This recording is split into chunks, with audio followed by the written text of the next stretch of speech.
നാറി, നിന്റെ അടുത്ത് ഞാൻ എന്തോ ഉണ്ടാക്കാൻ വന്നു. നല്ല സുഖമുള്ള വെയിൽ. ബൈ. അങ്ങനെ ഞങ്ങൾ വീണ്ടും വണ്ടി എടുക്കാൻ പോവാണ്. അതും കോങ്ങാട് തന്നെ. കഴിഞ്ഞ പ്രാവശ്യം ജീപ്പാണെങ്കിൽ ഇപ്രാവശ്യം ഞങ്ങൾ അംബാസഡർ ആണ് എടുക്കാൻ പോകുന്നത്. പതിവ് പോലെ ഞങ്ങൾ നട്ടുച്ചയ്ക്കാണ് വീട്ടിൽ നിന്ന് ഇറങ്ങുന്നത്. സ്വന്തം വണ്ടി പണിക്ക് കയറ്റിയോണ്ട് കൂട്ടുകാരന്റെ വണ്ടിക്ക് ലിഫ്റ്റും പിടിച്ച് നേരെ ഞങ്ങൾ ബസ് കയറി. അവിടുന്ന് ഓട്ടോ പിടിച്ച് മുനിസിപ്പൽ സ്റ്റാൻഡിൽ പോയി കോങ്ങാടിലേക്കുള്ള ബസ്സും കയറി. എനിക്കാണെങ്കിൽ നന്നായി വിശക്കുന്നുണ്ടായിരുന്നു കേട്ടോ. നമുക്ക് മന്ദിരം മണം നന്നായി വരുന്നുണ്ടായിരുന്നു. പക്ഷെ അവനൊന്നും വാങ്ങി തന്നില്ല. അങ്ങനെ 2 ഡയലോഗ് ഞാൻ ലാഭിച്ചിട്ടുണ്ട്. അപ്പൊ അതേപോലെ വെയിൽ മൊത്തം എന്റെ ഭാഗത്താണ്. കോങ്ങാട് വരെ ഞാൻ വെയിലടിച്ചിട്ടാണ് പോകുന്നത്. ബസ് ഇറക്കി വിട്ടത് അപ്പുറത്ത്, ബസ് സ്റ്റാൻഡ് ആണെങ്കിൽ ഇപ്പുറത്ത്. അവിടെ ചെന്ന് കഴിഞ്ഞപ്പോഴാണെങ്കിൽ ഒരു കടയും ഇല്ല. നേരെ ഫ്രണ്ടിൽ ഒരു ചെറിയ പെട്ടിക്കടയുണ്ട്. ഞങ്ങൾ നേരെ അങ്ങോട്ടേക്ക് വിട്ടു. ആൾക്കാർക്ക് ഓരോ ജ്യൂസ് വാങ്ങി കഴിച്ചു. സത്യം പറഞ്ഞു കഴിഞ്ഞാൽ ഈ ബോട്ടിൽ ജ്യൂസ് ഒക്കെ കുടിച്ച കാലം മറന്നുപോയി. അതുകൊണ്ട് എന്റെ ജ്യൂസും ജിഷ്ണു തന്നെ കഴിച്ചു. പിന്നെ ഞങ്ങൾ അവിടുന്ന് നേരെ നടപ്പാണ്. ഇവിടുന്ന് നടക്കുകയാണ് വണ്ടി എടുക്കാൻ വേണ്ടിട്ട്.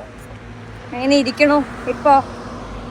നടന്ന ക്ഷീണത്തിൽ പോയ ഒരൊറ്റ ഇരിപ്പാണ്. പിന്നെ അങ്ങനെ തന്നെ ഒരു 10-15 മിനിറ്റ് ഇരിക്കേണ്ടി വന്നു. ബിക്കോസ് ഓണർ വരാൻ ലേറ്റ് ആയി. അപ്പൊ ഇതാണ് നമ്മുടെ വണ്ടി. പാച്ച് വർക്ക് മാത്രമേ കംപ്ലീറ്റ് ആയിട്ടുള്ളൂ. ബാക്കി എല്ലാം നമ്മൾ തന്നെ ചെയ്യണം. ജെയിംസ് ബോണ്ടിന് പോലും ഈ വണ്ടി ഇല്ല എന്നാണ് ഇപ്പത്തെ എന്റെ ഒരു അറിവ്. അവിടുന്ന് ഞങ്ങൾ നേരെ വണ്ടി എടുത്തു. നേരെ പാലക്കാട് പോകുന്ന വഴിക്ക് ഞങ്ങൾ പെട്രോൾ അടിക്കാൻ വേണ്ടി പമ്പി കയറി. അതിന്റെ ഇടയിൽ ഒരു പട്ടീന്റെ കാലേ കയറി ചവിട്ടിയതാണ് ഞാൻ വീഡിയോന്റെ ആദ്യ ഭാഗത്ത് വെട്ടി ഒട്ടിച്ചേക്കുന്നത്. ഈ ഇരിപ്പ് കാണുമ്പോഴേ അറിയാലോ നല്ല സുഖമുണ്ട് വണ്ടിയിലിരിക്കാന്ന്. മൊത്തം പൊടിയും പുകയും ചൂടും മാത്രമേ ഉള്ളൂ. പിന്നെ ഞങ്ങൾ അതാ നേരെ കെൻഗാരേജ് എത്തിയിട്ടുണ്ട്. അപ്പൊ അടുത്ത വണ്ടീനെ നമ്മൾ വെൽക്കം ചെയ്യുന്നു. ഇനി അടുത്ത വീഡിയോ ആയിട്ട് നമുക്ക് കാണാം. ഈ വണ്ടിയുടെ അപ്ഡേറ്റ്സും കാര്യങ്ങളൊക്കെ അറിയണമെങ്കിൽ ഇപ്പൊ തന്നെ ഫോളോ ചെയ്ത് വെച്ചു. ഞാൻ വഴി അറിയിക്കാം. അപ്പൊ ബൈ ബൈ.